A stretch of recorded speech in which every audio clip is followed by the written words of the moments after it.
चिंता संतानहंतारो यत्पादाम्बुजरेणवः स्वीयानान्तान् निजाचार्यान् प्रणमामि मुहुर्मुहुः। यदनुग्रहितो जन्तु सर्वदुःखादिगो भवेत् तमहं सर्वदा वन्दे श्रीमद्वल्लभनन्दनम्। अज्ञानतिमिरान्धस्य ज्ञानाञ्जनशलाकया चक्षुरुन्मीलितं येन तस्मै श्रीगुरुवे नमः। नमामि हृदये शेषलीलाक्षीराब्जशयनं लक्ष्मीसहस्रलीलाविशेषमानकलानिधिं। चतुर्भिश्च चतुर्भिश्च चतुर्भिश्च चतुर्भिश्चतः षड्भिर्विराजितयोऽसौ पञ्चदा हृदये मम। बर्हापीडं नटवरोपो कर्णयोः कर्णिकारं बिभ्रद्भासा कनककपिशं वैजयन्तीं च मालां। गन्धर्वान् पूरयन् गोपवृन्दैः वृन्दारण्यं स्वपदरमणं। राविशद्गीतकीर्तिः कस्तूरीतलकं ललाटपटले वक्षस्थले कौस्तुभं नासाग्रे वरमुक्तिकं करतले वेणुकरे कङ्कणं। सर्वांगे हरिचन्दनं सुललितं कंठे च मुक्तावली। गोपस्तरी परिवेष्टितो विजयते गोपालचूड़ामणि।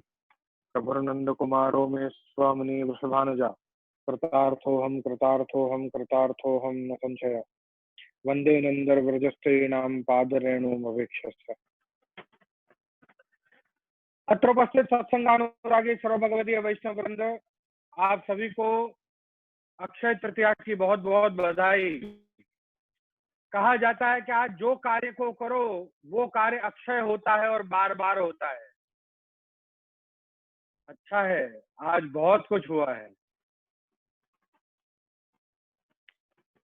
चलिए, किसी अच्छे के लिए ही हुआ होगा। पिछली बार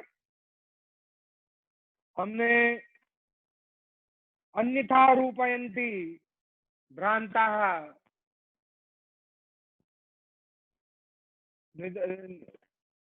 निसर्ग त्रयोदश रिपु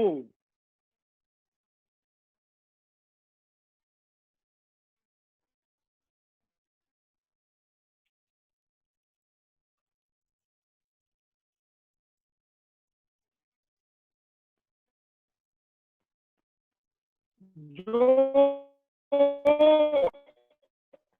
श्रीमद् वल्लभाचार्य जी के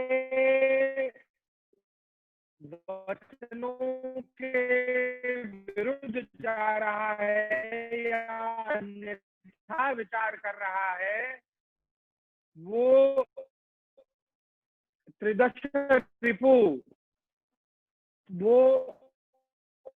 असुर है। और सभी को अपना स्वरूप समझाना, सभी को अपना स्वरूप जो है वो समझाना, वही उनका ऐश्वर्य का रूप है। ये हमने जाना कल के वचनामृत में। आज कल नहीं,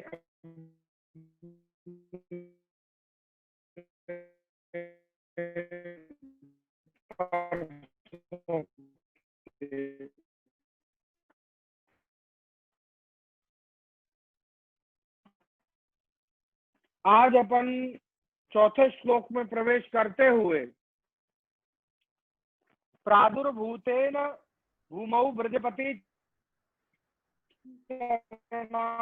भोज सेवाख्य वर्त्म प्रकट्य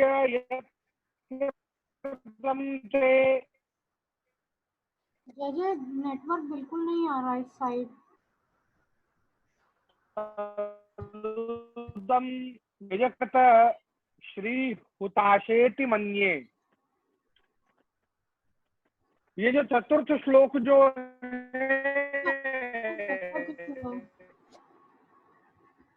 ये अपने वीर्यम देवेषु तत्रापि स्त्रीषु, वीर्यम देवेषु तत्रापि स्त्रीषु तत्रापि कामतः सानिध्य पुरुष।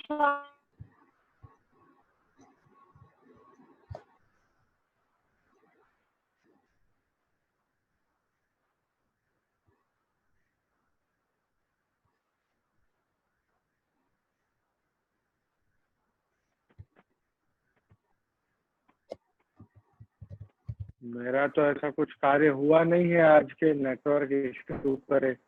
आप बोले तो दोबारा ज्वाइन करो। हेलो।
तो भी इशू हुआ होगा वैसे, क्योंकि मैं काफी ध्यान रख के चरणाम्बोज सेवाख्य वर्म प्राकट्य यत् कृतं ते तदुत निजकृत ते हुताशेति मन्ये।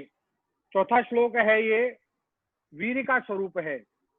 वीर्यम देवेषु तत्रापि स्त्रीषु तत्रापि कामतः सानिध्ये पुरुषाणाम च मूर्छा तेन ततो महान।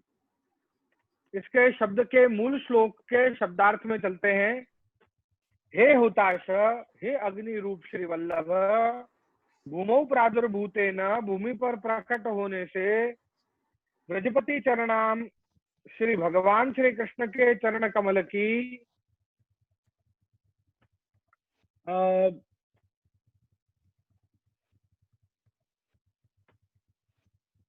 भगवान श्री कृष्ण के चरण कमल की सेवाख्य, सेवा का वर्तम मार्ग, प्रकटम यत्ते कृतम, को प्रकट आपने किया, तदुत निज कृते, वह निज के लिए किया। ठीक है, इति मन्ये, ऐसा मैं मानता हूं। यस्माद् यस्मिन् स्थिते, इसमें स्थित होकर, किम अपि कथम अपि क्वापि, कुछ भी, कैसे भी, कहीं भी, अर्थमिच्छत, जो ग्रहण करने की इच्छा हो, त्यधा, उसको, गोपिकेश, गोपी के ईश, स्ववदन कमले, अपने मुख कमल में, चारुहा से मंद मंद मुस्काते हुए, करोति, ग्रहण कर लेते हैं।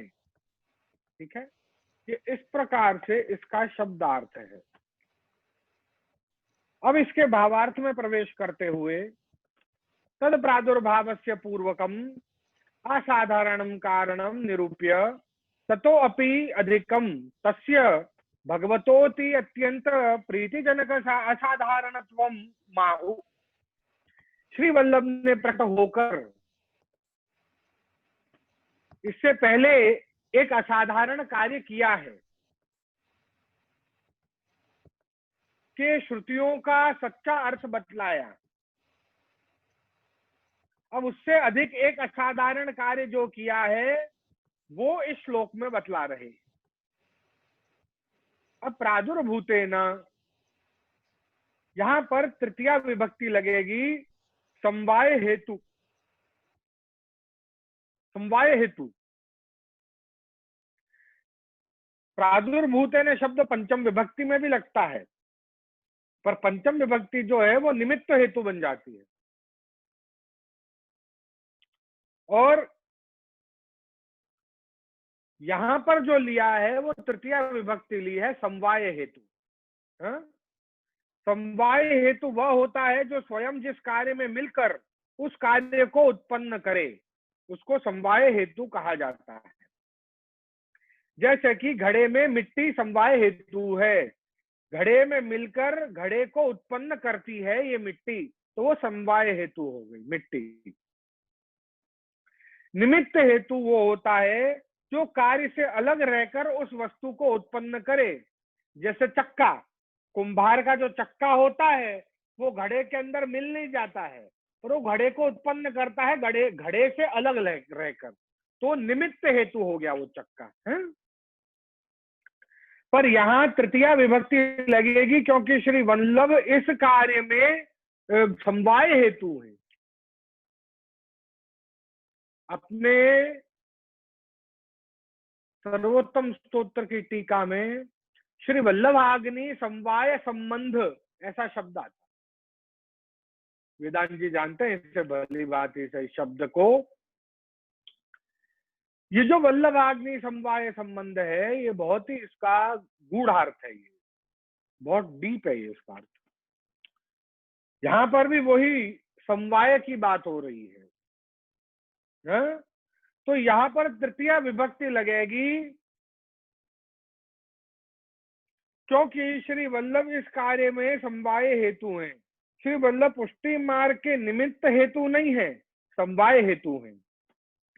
इसलिए प्रादुर्भूतेन तृतीया विभक्ति लगेगी, ना कि पंचम। में कहते हुए उदाहरण रूप से श्रीमद महाप्रभु जी श्री गोसाई जी की कहानी सो ये भोग आरोगियों। तो जब हम ऐसी प्रकार से कहानी लगाते हैं तो इस वाक्य का अर्थ निमित्त नहीं है, ये समझना, ये अर्थ नहीं है उसका, और ना ही ऐसा अर्थ लगाने की गलती करना। स्वयं श्री वल्लभ और श्री विठ्ठल निज मंदिर में सन्मुख में विराजमान होकर श्री ठाकुर जी को अपने हाथ से अरोगा में, मतलब वो निमित्त नहीं हुआ, वो समवाय हुआ कि उस क्रिया में खुद मिल गए और खुद मिलकर और वहां अरोगा रहे हैं। और जब वो अरोगाएंगे तभी तो अरोगेंगे, वरना प्रभु कैसे अरोगेंगे उस सामग्री को, समझना है। ख्याल आया ना? तो जब तक नहीं प्रभु अरोगाएंगे, जब तक श्री महाप्रभु जी श्री गोसाई जी स्वयं नहीं अरोगाएंगे, और उसमें सम्मिलित रहना होगा। असल बात क्या है? सम्मिलित रहना। तो श्री महाप्रभु जी श्री गोसाई जी की कहानी सु आरोगियों, जब ऐसी विनती जब हम करते हैं तो वहां पर अर्थ जो है निमित्त नहीं लगेगा, वहां पर अर्थ लगेगा समवाय, समवाय हेतु द्वारा। तो स्वयं श्री वल्लभ विठ्ठल वहां सन्मुख विराज कर श्री ठाकुर जी को अरोगाते हैं, तो समवाय तभी प्रभु अरोगते हैं। श्री राधा अदर सुधा बिन पिय को कछु नहीं बावे जी, स्वाभाविक है ना। श्री राधा स्वयं विराज कर अरोगाएंगी तभी तो आरोगेंगे, क्योंकि कि श्री राधा जी अपने श्रीअस्त्र से मात्र अरोगा देती है, इतना ही अर्थ नहीं है। श्री राधा जी उसके अंदर सम्मिलित हो जाती हैं, समवाय हो जाती हैं, तभी वो अरोगते।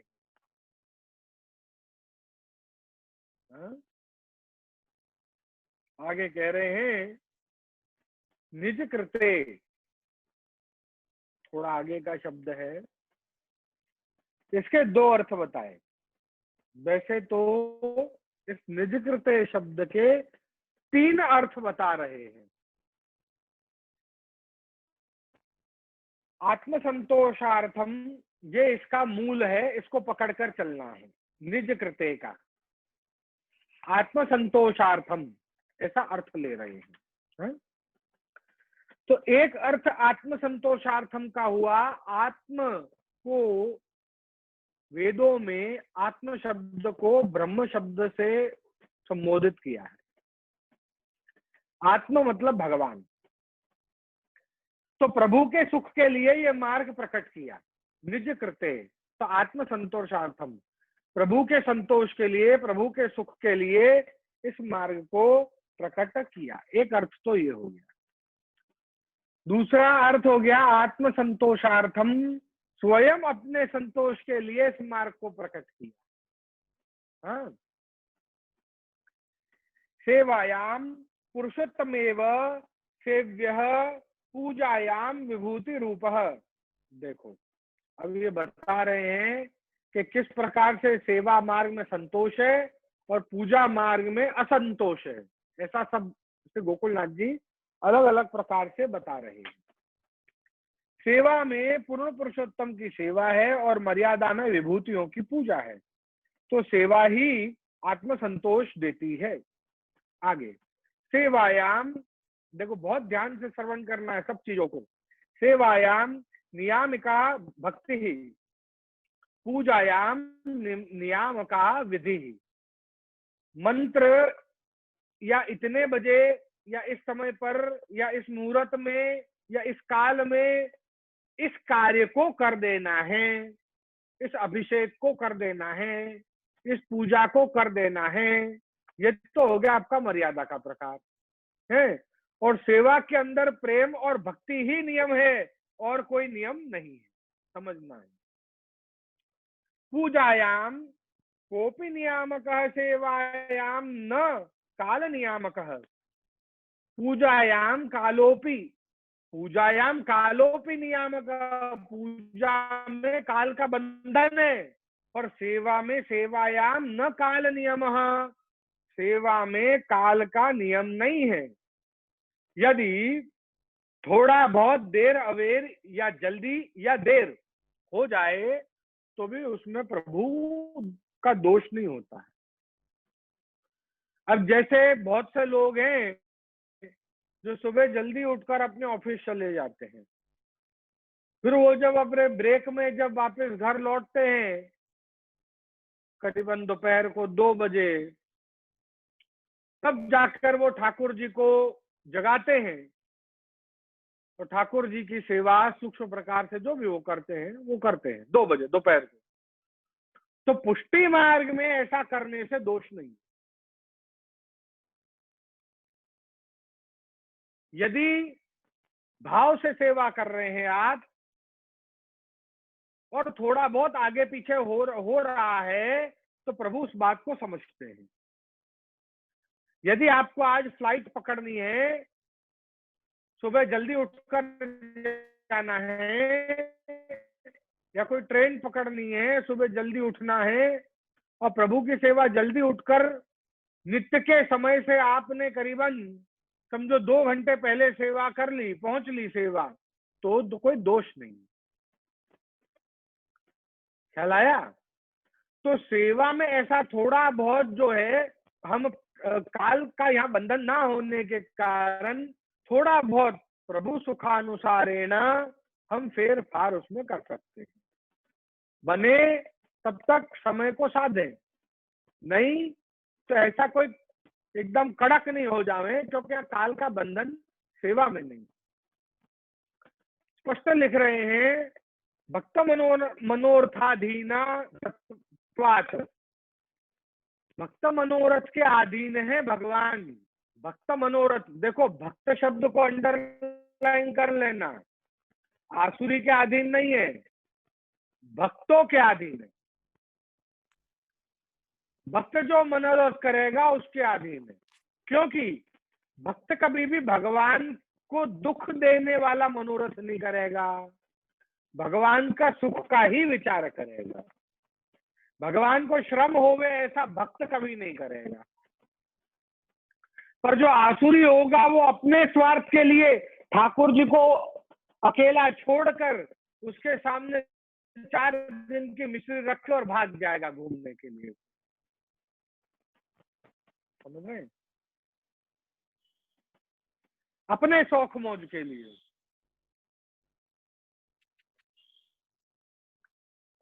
है? अपने शौक मौज के लिए प्रभु के साथ ऐसे खिलवाड़ नहीं करना है, किसी ना किसी को उसकी सेवा में रखना है हमें। थोड़ा आगे पीछे सेवा करोगे तो देखो गोकुलनाथ जी कह रहे हैं हाँ चलेगा, पर बिल्कुल ऐसे प्रभु को अकेले मत छोड़ो। या तो किसी वैष्णव के घर पधराओ या अपने घर पे किसी को छोड़ जाओ। है? कोई कहता है पुष्टि मार्ग में नित्य शयन करते हैं ठाकुर जी, तो क्या यहाँ पर नित्य प्रलय होता है? तो यदि पुष्टि मार्ग में नित्य शयन करते तो उसका अर्थ ये हो गया कि नित्य प्रलय होता है। और अगर ये अर्थ लेते हैं कि नित्य प्रलय होता है तो समझ लेना यहाँ के भगवान अपने जो प्रभु हैं वो इतने सामर्थ्यवान है कि अगर नित्य प्रलय होता है तो नित्य उन्हीं जीवों की वापस उत्पत्ति भी हो जाती है सुबेरे होते ही मंगला के समय। ये बात और ध्यान रखें, है ना? पर वास्तव में ऐसा नहीं है। वास्तव में भगवान कभी सोते नहीं, शयन करते हैं, सोते नहीं। प्रभु यदि पहुंच गए तो भगवत लीला रुक जाएगी, और भगवत लीला नित्य है। रास आदि लीलाएं जो हैं वो नित्य है, और प्रभु यदि पहुंच गए तो वो लीला अनित्य हो जाएगी, और अनित्य हो जाएगी तो वो सही नहीं है। प्रभु कभी पहुंचते नहीं है। प्रभु तो रास शयन निरोधो स्यानु शयन आत्मनः सह शक्ति भी, अपने शक्तियों के साथ शयन करना वही उनकी निरोध लीला है। लीलैव केवल्यम मोक्षम। भाष्य अनुभाष्य। वल्लभाचार्य आज्ञा कह रहे हैं कि लीला का अनुभव कर लेना, लीला ही हमारे पुष्टि मार्ग का मोक्ष है, हमें दूसरा मोक्ष नहीं चाहिए। प्रभु का साथ रमण करना, रास करना, लीला करना, वही मोक्ष है हमारे लिए। तो लीलैव केवल्यम मोक्ष, हमारे लिए तो वही मोक्ष है, लीला करना। तो यदि प्रभु पौड़ गए तो लीला तो रुक जाएगी, अनित्य हो जाएगी। तो वहां पर पौड़ जाना, ऐसा उसका अर्थ ये नहीं है कि सो गए। शयन होने का अर्थ है कि सकल व्रजमा पौड़िया लीला कर ही अनंत। यूं दुनिया को दिखाने के लिए आप पौड़ गए हैं, पर यूं सतत निरंतर आपके लीला में ही आप मग्न हैं, रस मग्न हैं, आप सतत लीला करते हैं प्रभु। सेवायाम तु समर्पित वस्तूनाम साक्षात उपभोगेन सर्वदुर्लभ पुरुषार्थ साधकम त्वाम। लो साहब, बहुत सुंदर बात कह रहे हैं। देखो, सबसे पहले कह रहे हैं निज कृते, अपने लिए, निजानाम कृते, अपने भक्तों के लिए मतलब वैष्णव के लिए, और आत्म संतोषार्थम मतलब प्रभु के लिए। ये तीन अर्थ निकाले हैं इसके। तो समर्पित वस्तु नाम साक्षात उपभोगेना, समर्पित की गई वस्तु जो है वो प्रभु स्वयं साक्षात उपभोग करते हैं, तभी वो वस्तु का अभिवर्धन होता है, घटता नहीं है। तो इसीलिए यहाँ पर पुष्टि मार्ग में सर्व दुर्लभ पुरुषार्थ साधकम त्वम। तो प्रभु को हमने जो समर्पण किया, उन्होंने उसको साक्षात अंगीकार किया। देखो, अंडरलाइन करना, प्रभु को हमने जो समर्पण किया उसको उन्होंने साक्षात अंगीकार किया। यहाँ मात्र सामग्री की बात नहीं हो रही है, थोड़ा इंकित भाषा में उसको समझना है। इससे हमारे सबसे बड़े पुरुषार्थ सिद्ध हो गए। ठीक है, ऐसा अर्थ है यहाँ पर। तो सेवने अत्यंत सुखदत्वम ज्ञापितम, भगवद सेवन में अत्यंत सुख की प्राप्ति होती है। चेतस्तत् प्रवणम सेवा, चित्त को उस प्रभु में, उसकी सेवा में ऐसे प्रवीण कर दो जैसे सुई में धागा।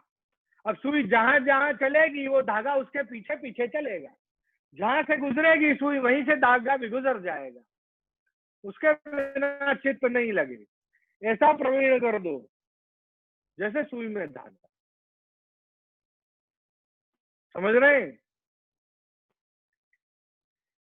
तो ऐसी सेवा में सदा सुख ही मिलेगा, ऐसा कह रहे हैं। तो निज कृते इत्यर्थे निजाहा स्वीयाहा, स्वीयाहा अपने निज जन, तेषाम अपि कृते। श्री वल्लभ ने इस मार्ग का अनुसरण करके, यदि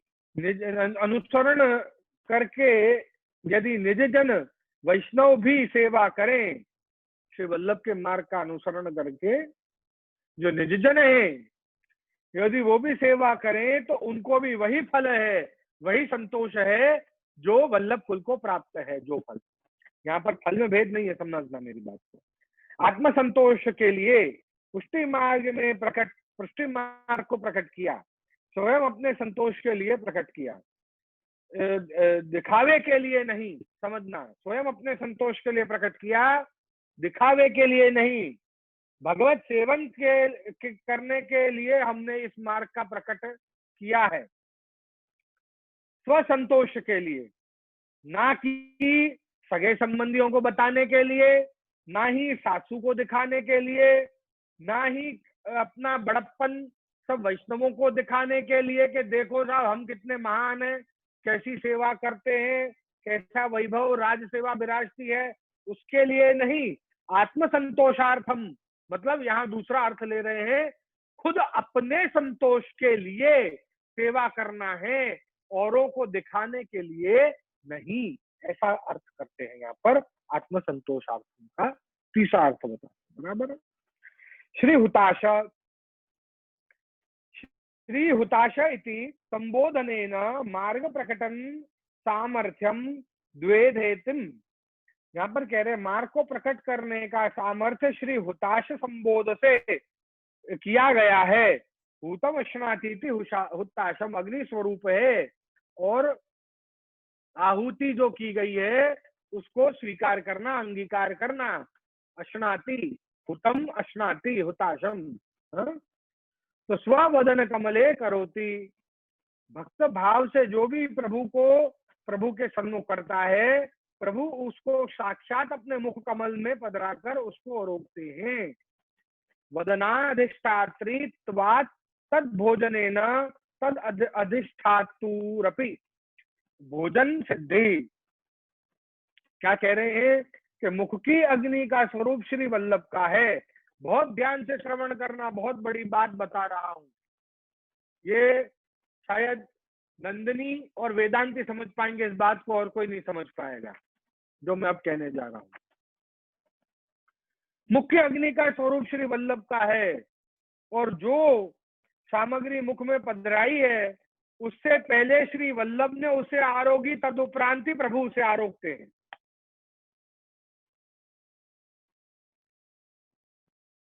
फिर से बोल रहा हूं, समझना। जो सामग्री सन्मुख पधराई है सबसे पहले उसको वल्लभ आरोगते हैं, मतलब स्वामिनी जी आरोगती है, उसी के बाद भगवान उसे आरोगते हैं।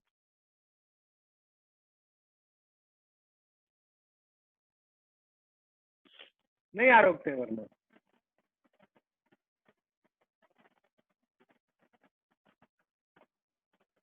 लाडली अचवाय पहले पाछे आप अघात। लाडली अचवाय पहले पहले फिर पाछे आप अघात। प्रमाण मिलता है, पहले लाडली को रोगाए, अघात मतलब संतोष मिला, तभी आपको संतोष मिला, वरना तब तक संतोष नहीं मिला। पर पहले लाडली को रोगाया। क्यों रोगाया? क्योंकि लाडली के अंदर एक कृष्ण बैठा हुआ है और कृष्ण के अंदर एक लाडली बैठी हुई है। समझ रहे वेदांत जी? आपसे कह रहा हूं मैं, मस्तक तो हिला रहे हो आप समझ रही हैं? आप तो मस्तक भी नहीं हिला रही, उससे मुस्कुरा ही रही हैं। पहले श्री राधा जी को दूध अरोगा कर तब प्रभु ने स्वयं रोगा। अघात का अर्थ यहाँ पर संतोष बतलाया। तो क्या भक्त पिया किसी का जूठन पिया? ऐसा प्रश्न किसी ने कर लिया कि क्या जूठन पिया भगवान ने? तो श्रीमद वल्लभाचार्य जी कहने लगे, अरे क्या बोलता है, ऐसा नहीं है। श्री राधा के हृदय में भगवत स्वरूप नित्य स्थित है, कभी भी अस्थिर नहीं होता है, वो स्थिर है वो राधा के हृदय में। तो स्त्री गूढ़ भाव पुष्टि मार्गे, भगवान के अंदर गूढ़ भाव रूप से स्त्री आत्मा तो राधिका तस्य त एव रमणो दासई। समझो, वो आत्मा राम क्यों कहा जाता है? वो आत्मा राम ऐसे नहीं कि वो अपनी आत्मा के अंदर लीन हो जाता है, आत्मा ही उसकी राधा है और राधा के अंदर लीन हुआ रहता है दिन भर, इसलिए उसको आत्मा राम कहते हैं।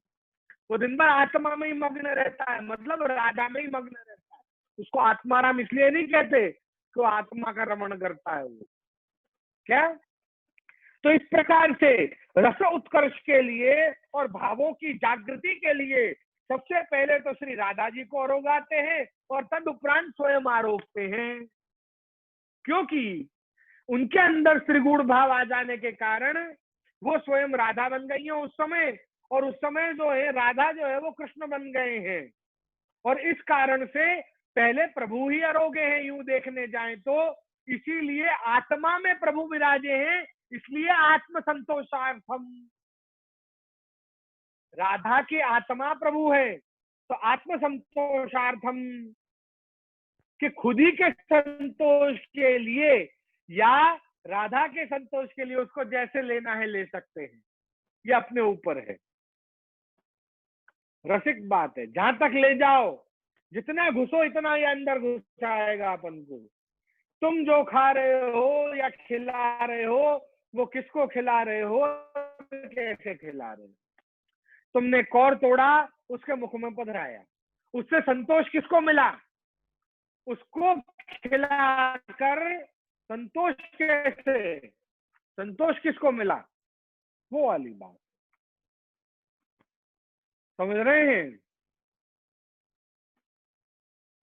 तो यहाँ पर वही बात कह रहे हैं, आत्म संतोषार्थम, ये इसीलिए उच्चिष्ट नहीं है, संपूर्ण अधरामृत है ये तो, रसमय अधरामृत है ये तो, उच्चिष्ट हो ही नहीं सकता है ना।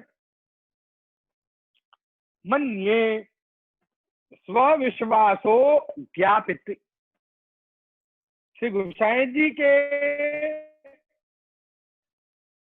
वाक्यों पर पूर्ण विश्वास है,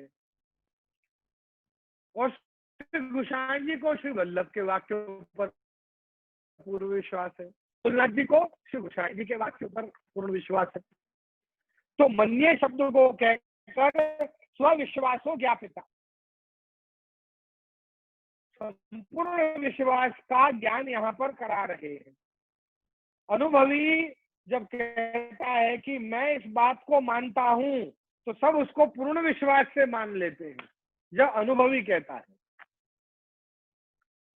अब कोई जाकर आया, पेरिस घूम कर आया है, वो कहेगा कि ये आईफिल टावर ऐसा है, इसके यहाँ पर अंदर लिफ्ट लगी है, और लिफ्ट में बैठकर ऊपर एक रेस्टोरेंट है, वहां रेस्टोरेंट तक जा सकते हैं। अरे वो होकर आया है तो उसको सब मान लेंगे, हाँ साहब तुम जो कह रहे हो सही है, क्योंकि तुम अनुभवी हो, अनुभवी हो तो तुमको मान लेंगे। ख्याल आ रहा है, ऐसी बात कर रहे हैं। और जो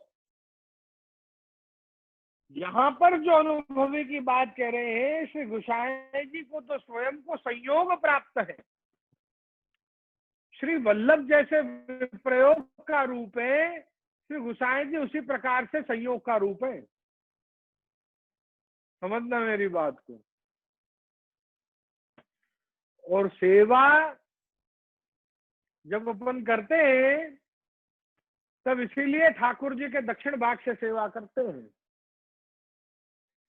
ठाकुर जी के दक्षिण तरफ होकर ही बीड़ी उगाते हैं, ठाकुर जी के दक्षिण तरफ होकर ही आरती दिखाते हैं।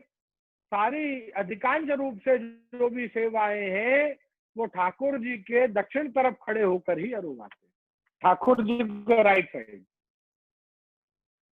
खड़े होकर सारी सेवा हो की जाती है। समझना, क्योंकि श्री गोसाई जी जो है, उनका दक्षिण वाम भाग वृषभानंदनी, वाम तरफ तो आप स्वामी जी विराजी हैं, और इस तरफ चंद्रावली जी गोसाई जी विराजे हैं, है ना। और वो कौन सा स्वरूप है, तो कहा संयोग का स्वरूप, संयोग का दान देते हैं। और यो वाम कर्ण जो है प्रभु का, वो संयोग देता है, और दक्षिण कर्ण जो है वो उपयोग देता है, यो देखने जाए तो। पर श्री गोसाई जी का जो स्वरूप जो है, वो संयोग का है। अस्मिन तत्